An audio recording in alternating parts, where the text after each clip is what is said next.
Welcome to Rozgar Academy. Hello friends, welcome to Rozgar Academy. दोस्तों, आप सभी का रोजगार एकेडमी पे स्वागत है।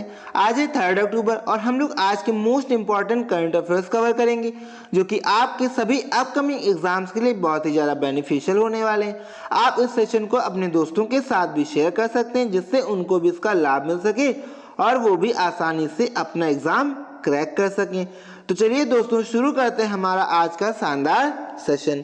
तो हमारा पहला क्वेश्चन है, recently who appointed as the brand ambassador of Uttar Pradesh one district one product programme.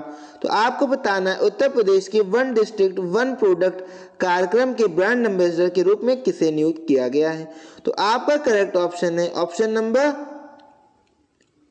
3, यानी कि कंगना रनौत को इसका ब्रांड एम्बेसडर नियुक्त किया गया है। किसका? One district one product. Okay, ये कहाँ का है? उत्तर प्रदेश। आई होप आप लोगों को क्लियर हो गया होगा।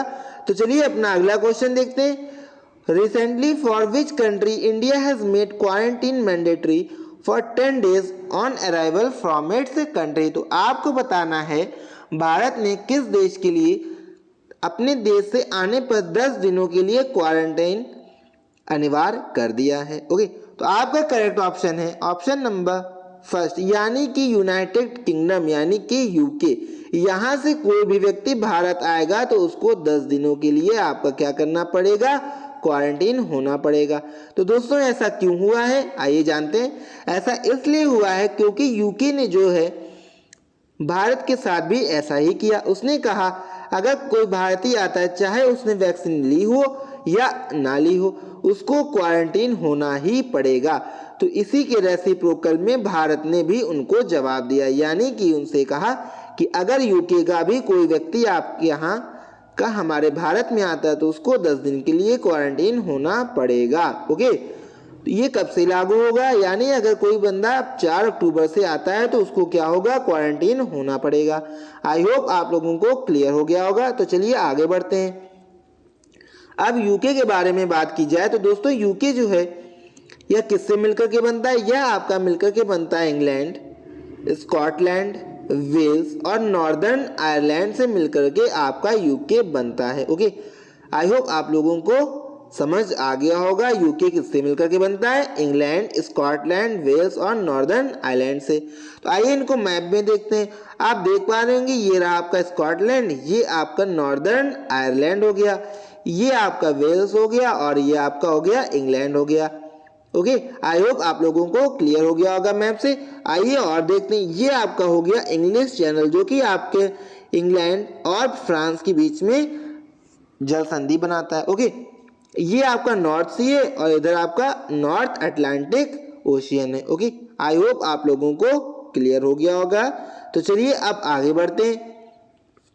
हमारा नेक्स्ट क्वेश्चन है, which country is mining bitcoin using energy from volcano. तो आपको बताना है कौन सा देश ज्वालामुखी से ऊर्जा का उपयोग करके बिटकॉइन का खनन कर रहा है। तो आपका करेक्ट ऑप्शन है ऑप्शन नंबर 2, यानी कि एल सल्वाडोर आपका ज्वालामुखी से ऊर्जा का उपयोग करके बिटकॉइन का खनन करेगा, यानी माइनिंग करेगा बिटकॉइन की एनर्जी का यूज करके। कहां से? वॉल्केनो की एनर्जी का यूज करके। आई होप आप लोगों को क्लियर हो गया होगा। तो चलिए हम लोग एल सल्वाडोर को मैप में देखते हैं। तो आपका ये आप येलो में देख पा रहे होंगे, ये आपका क्या है? El Salvador. ओके, जो कि कहाँ पे है? ये आपका है सेंट्रल अमेरिका में। इधर आपका हो गया नॉर्थ अमेरिका और ये है आपका साउथ अमेरिका। ओके, यहाँ पे आपका है अटलांटिक ओशियन, ये आपका उसके नीचे यहीं पे, यानी अटलांटिक ओशियन में ही आपका बर्मुडा ट्रायंगल है। आपने इसके बारे में जरूर सुना होगा। ये आपकी ट्रॉपिक ऑफ कैंसर है। ओके, कहाँ से जा रही है? यहाँ पे आपके मैक्सिको से होते हुए जा रही है। ये आपका पैसिफिक ओशियन है, इधर भी आपका पैसिफिक ओशियन। ओके, ये आप देख पा रहे होंगे इक्वेटर यानी 0 डिग्री लाइन आपकी ये जा रही है। ओके, आई होप आप लोगों को मैप क्लियर हो गया होगा। तो चलिए अब एल सल्वाडोर के बारे में जानते हैं। यहाँ की कैपिटल है आपकी सैन सल्वाडोर, जो कि यहाँ का सबसे बड़ा शहर भी है। यहाँ पे बोले जाने वाली भाषा आपकी स्पेनिश है और करेंसी यहाँ पे जो है वो यूएस डॉलर है। ओके, यानी यूनाइटेड स्टेट्स डॉलर। बात करें इसके लगने वाले जो शहर हैं यानी बाउंड्री शेयर करने वाले कौन कौन से हैं, तो आपका इधर हो गया हॉन्डुरस, ओके। उसके बाद आपका हो गया ग्वाटेमाला और इधर आपका पैसिफिक ओशन हो गया, हमने बात कर ली थी, ओके। आई होप आप लोगों को क्लियर हो गई होगी एल सल्वाडोर की लोकेशन कहाँ पे स्थित है। तो चलिए आगे बढ़ते हैं और अपना अगला क्वेश्चन देखते हैं।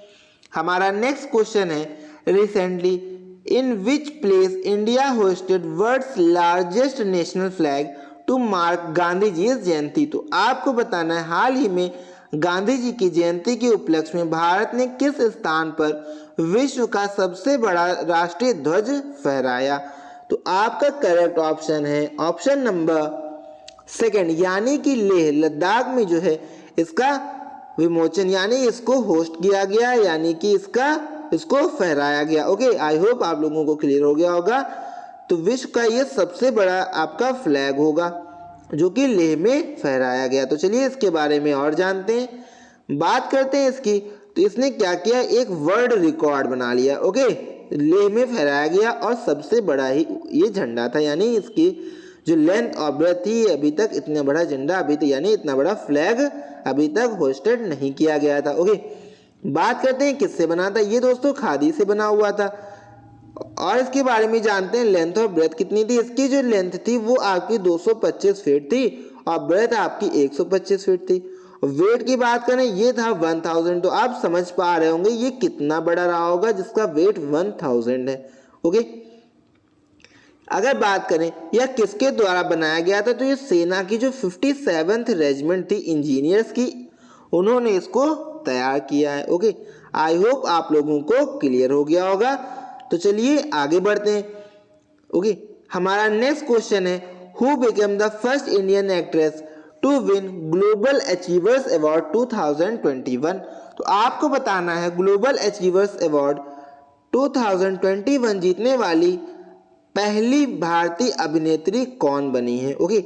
आपका करेक्ट ऑप्शन है ऑप्शन नंबर थर्ड, यानी कि दीपिका पादुकोण जो है यह पहली अभिनेत्री बनी है जिन्होंने ग्लोबल अचीवर्स अवार्ड को जीता है। आई होप आप लोगों को क्लियर हो गया होगा। तो चलिए आगे बढ़ते हैं, इसके बारे में और जानते हैं यह अवार्ड देता कौन है आखिर, ओके। तो यह अवार्ड जो है कौन अनाउंस करता है, यह अवार्ड अनाउंस किया था आपका international media agency HBW news के द्वारा, ओके।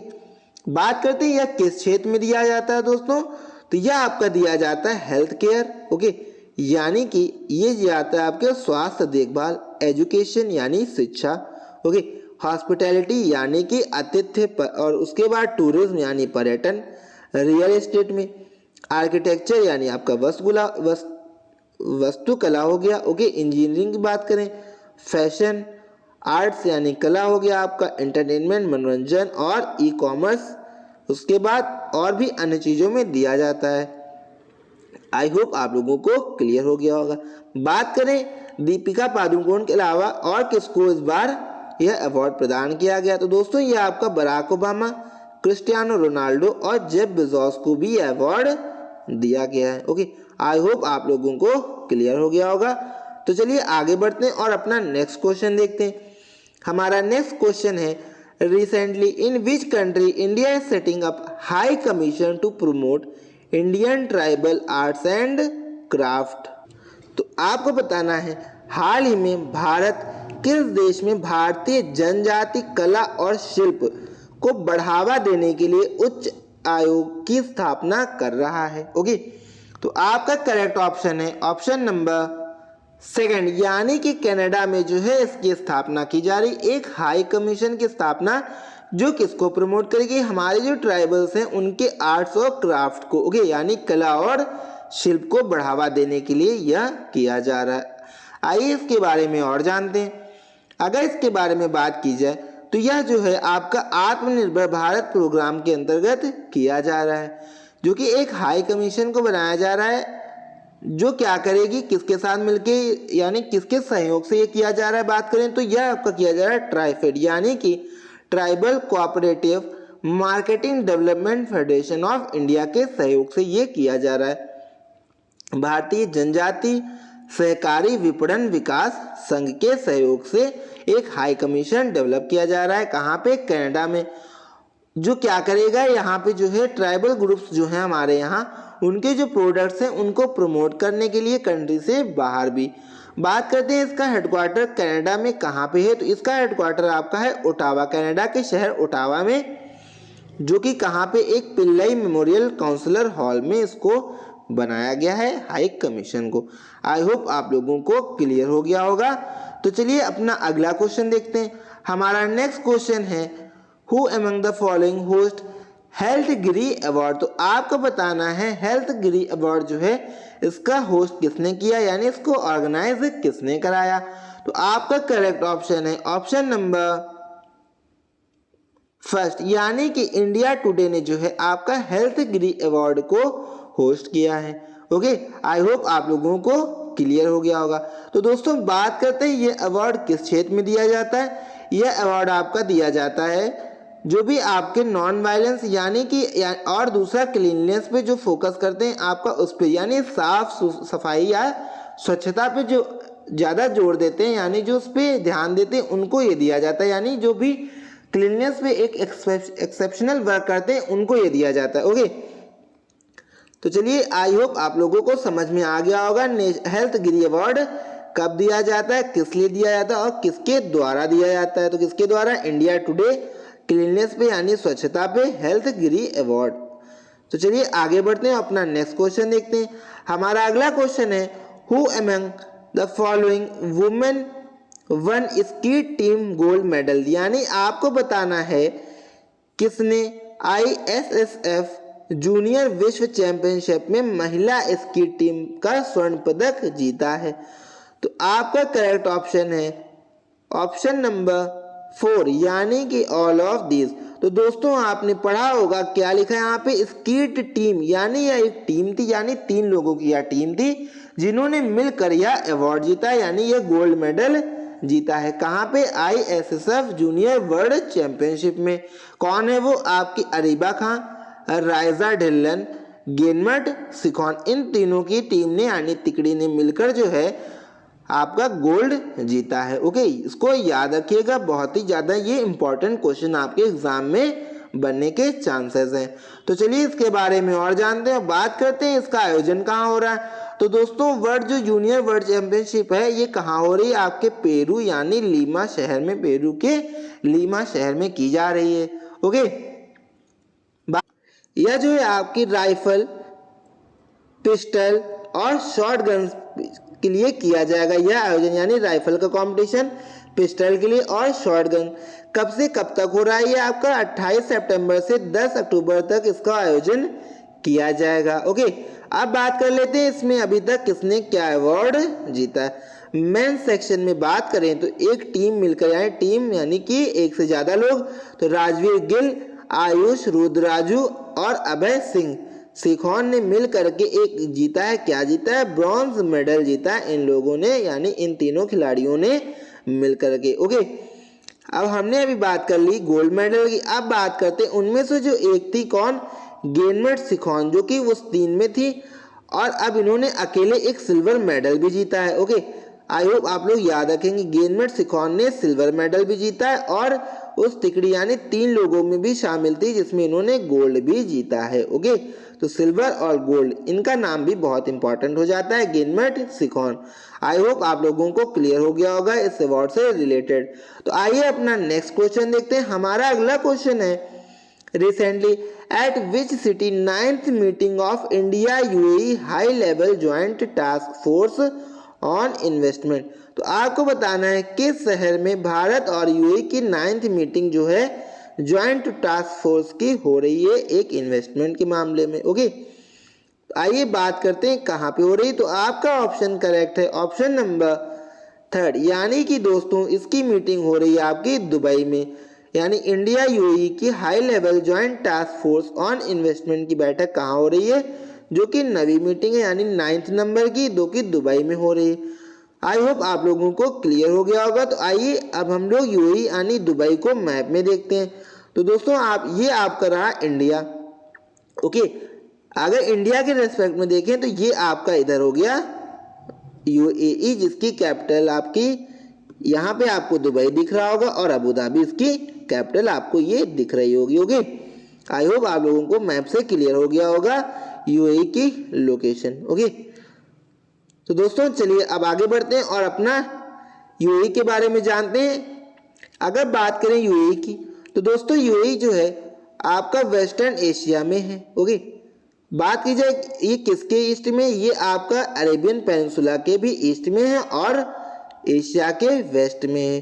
अब बात करते हैं इससे लगने वाले देश कौन से, तो दोस्तों इससे जो बाउंड्री शेयर करते हैं आपका एक ओमान हो गया और दूसरा सऊदी अरब। ये तो आपके लैंड बाउंड्री शेयर करने वाली कंट्रीज ओमान और सऊदी अरब। बात करते हैं कौन मैरीटाइम यानी समुद्री सीमा कौन शेयर करता है इनके साथ, तो वो है आपके कतर और ईरान। कतर और ईरान जो है इनसे समुद्री सीमा शेयर करते हैं और इनके बीच में जो पड़ता है वो है आपका पर्शियन गल्फ। यानी कि एक तरफ आपका क्या आप देख पा रहे होंगे मैप में, आइए दिखाता हूं मैं आपको, ये आपका रहा पर्शियन ऑफ गल्फ, इधर आपका ये ईरान हो गया। ओके, इधर आपका हो गया इराक, ये आपका यूएई जो इसके साथ सीमा बाउंड्री बनाता है वाटर यानी ये पैसिफिक ओशियन यानी कि समुद्री सीमा बनाता है। आई होप आप लोगों को क्लियर हो गया होगा। अब आगे आइए यूएई के बारे में बात करते हैं। यहाँ की कैपिटल हमने बात कर ली पहले ही, क्या है, अबू धाबी। यहाँ की ऑफिशियल लैंग्वेज अरेबिक है। लेजिस्लेचर की बात करें, यहाँ का जो लेजिस्लेचर है उसको हम लोग फेडरल नेशनल काउंसिल कहते हैं। यहाँ की करेंसी है आपकी यूएई दिरहम। ओके, प्रेसिडेंट की बात करें, यहाँ के प्रेसिडेंट हैं आपके खलीफा बिन जायद अल नहायन, यहाँ के प्रेसिडेंट हैं। और यहाँ के पीएम और वाइस प्रेसिडेंट कौन है, मोहम्मद बिन राशिद अल मखतूम, यहाँ के पीएम और वाइस प्रेसिडेंट हैं। आई होप आप लोगों को क्लियर हो गया होगा। तो चलिए आगे बढ़ते हैं और अपना नेक्स्ट क्वेश्चन देखते हैं। हमारा अगला क्वेश्चन है, recently at which river ghat cleanness drive programme launch on Gandhi ji Jayanti organised by national Ganga clean mission. तो आपको बताना है क्लीननेस ड्राइव यानी कि राष्ट्रीय गंगा स्वच्छ मिशन द्वारा गांधी जी की जयंती पर किस नदी घाट पर स्वच्छता अभियान का शुभारंभ किया गया है। ओके, आपके करेक्ट ऑप्शन है ऑप्शन नंबर सेकंड, यानी कि इसका आयोजन आपका कहाँ किया गया, यमुना रिवर के घाट, यानी यमुना घाट पर इसका आयोजन किया गया। किसका दोस्तों, क्लीननेस ड्राइव का आयोजन आपका यमुना घाट पे किया गया है। ओके, किसके द्वारा, नेशनल गंगा क्लीन मिशन के द्वारा इसको ऑर्गेनाइज कराया गया। आई होप आप लोगों को क्लियर हो गया होगा। तो आइए इसके बारे में और जानकारी लेते हैं। तो दोस्तों इसका इम्प्लीमेंट कौन करता है, आपका नेशनल गंगा काउंसिल जो है इसका इम्प्लीमेंट करती है। ओके, किसका, national mission for clean Ganga को कौन इम्प्लीमेंट करता है, यानी ये प्रोग्राम कौन तैयार करता है, नेशनल गंगा काउंसिल, जिसकी स्थापना आपकी 2016 में हुई थी अक्टूबर में। ओके, इसका जो प्रोग्राम है यानी इसका जो एम है वो क्या है, गंगा को संरक्षण देना, उसके लिए मैनेजमेंट यानी कि प्रबंधन करना और कायाकल्प यानी रेजुविनेशन करना। ओके, आई होप आप लोगों को क्लियर हो गया होगा। तो चलिए आज का अपना लेक्चर यहीं पे समाप्त करते हैं। तो दोस्तों हमारे चैनल को सब्सक्राइब करें और अपने दोस्तों के साथ शेयर करें। आई होप आप लोगों को आज का लेक्चर बहुत ही शानदार लगा होगा और आज के करंट अफेयर बहुत ही अच्छे से समझ आएंगे। तो दोस्तों गुड डे, गुड बाय।